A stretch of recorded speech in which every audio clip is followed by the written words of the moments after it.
porc, comment les incubateurs seront utilisés pour la transplantation. Smithfield Foods, le plus grand producteur de porc au monde, n'élève pas seulement des porcs à manger. La société a annoncé le 12 avril qu'elle prévoit d'explorer la possibilité d'utiliser ces porcs à des fins médicales, y compris des tissus et des organes en croissance qui peuvent être transplantés chez les humains.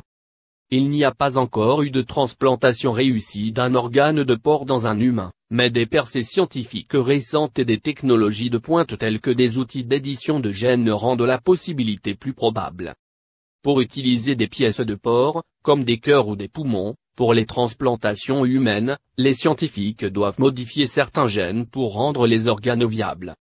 En avril, Smithfield a rejoint un consortium public-privé d'ingénierie tissulaire, financé par une subvention de $80 millions du ministère de la Défense des États-Unis. Smithfield a également lancé une unité distincte, Smithfield Biosciences, pour superviser ses projets médicaux.